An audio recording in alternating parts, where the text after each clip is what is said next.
भारत अपनी सीमाओं को मजबूत करने में लगा हुआ है। इसी कड़ी में चीन के साथ लगने वाली सीमाओं पर नई सड़कें, पुल, सुरंग, एयरफील्ड और हेलीपैड तैयार किए गए हैं।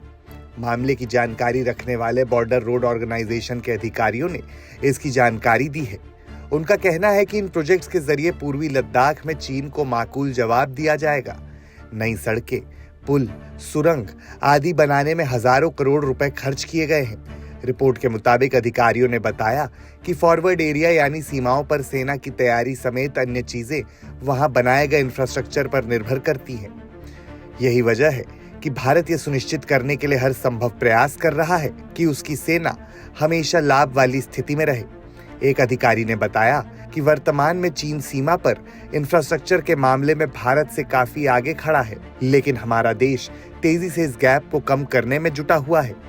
बीआरओ के लेफ्टिनेंट जनरल राजीव चौधरी ने क्या कहा, सुनिए। 5 शब्दों में बताना चाहता हूं कि जो आप बता रहे हैं ये एक पुरानी बात कर रहे हैं। आज पिछले 3 सालों में बहुत ज्यादा कंस्ट्रक्शन एक्टिविटीज हमारे चाइना बॉर्डर पर हो रही है, बीआरओ के द्वारा और एजेंसियों के द्वारा भी। भारत सरकार ने हमारा जो बजट है पिछले 2 सालों में 100% उसकी वृद्धि हुई है।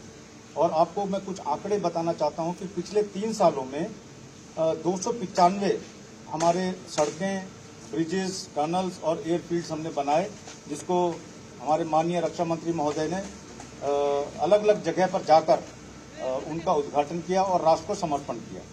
और ऐसी ऐसी जगह पर गए वो जहां पर कभी भी कोई रक्षा मंत्री नहीं गए।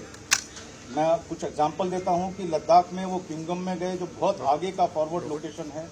श्योक में गए, जो श्योक को बोलते हैं पहला गांव है वो LAC से। फिर अरुणाचल में गए, सियोम में गए और कई सड़कें वहां पर और ब्रिजेस का उद्घाटन किया। अभी हाल ही में 12 सितंबर को उन्होंने 90 प्रोजेक्ट्स का उद्घाटन करके राष्ट्र को समर्पण किया, देवक ब्रिज से, जो जम्मू रीजन में पड़ता है, सांबा डिस्ट्रिक्ट में।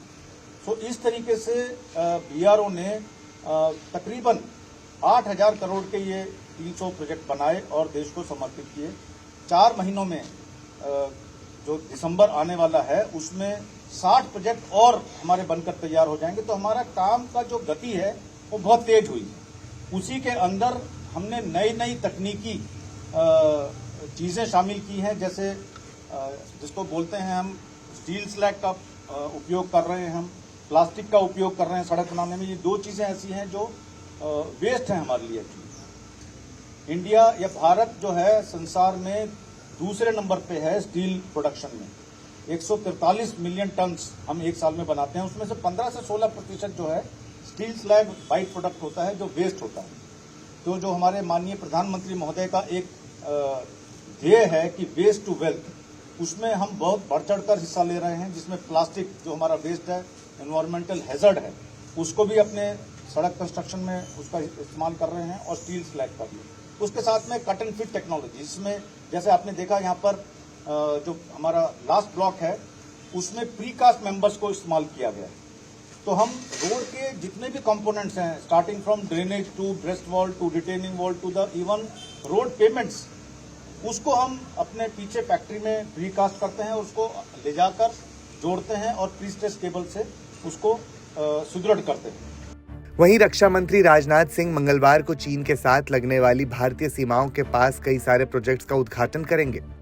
इन प्रोजेक्ट्स के जरिए सीमावर्ती क्षेत्रों में कनेक्टिविटी बढ़ेगी, जिसका सीधा असर सेना के आने जाने, तैनात सैनिकों के लिए लॉजिस्टिक और सीमावर्ती राज्यों में नागरिकों की आवाजाही पर पड़ेगा। रक्षा मंत्री ने हमेशा इस बात को सुनिश्चित किया है कि बीआरओ को पर्याप्त फंड मिले ताकि वह सीमावर्ती इलाकों में इंफ्रास्ट्रक्चर का निर्माण कर पाए। भारत चीन सीमा का ही नहीं, मैं देश की सीमा के बारे में कहना चाहता हूं अध्यक्ष महोदय, कि सारे देश को देश की सीमाओं की सुरक्षा को लेकर पूरी तरह से आश्वस्त रहना चाहिए। यह मैं पूरे विश्वास के साथ में कहना चाहता हूं। डोकलम की घटना जिसका कि जिक्र हमारे अधीर रंजन जी ने किया है, यह अगस्त 2017 में हुई और इस विषय पर सदन में विस्तार पूर्वक चर्चा इसके पहले भी हो चुकी है अध्यक्ष महोदय, तथा सरकार ने अपना पक्ष भी पूरी तरह से रख दिया है और इस संबंध में आगे मुझे कुछ नहीं कहना है। इस समय डोकलम में दोनों पक्षों द्वारा पूरी तरह से संयम बरता जा रहा है। दोनों देशों के द्वारा विद्यमान समझौतों का सम्मान किया जा रहा है ताकि सीमा पर पीस एंड ट्रैंक्विलिटी यह पूरी तरह से कायम रहे।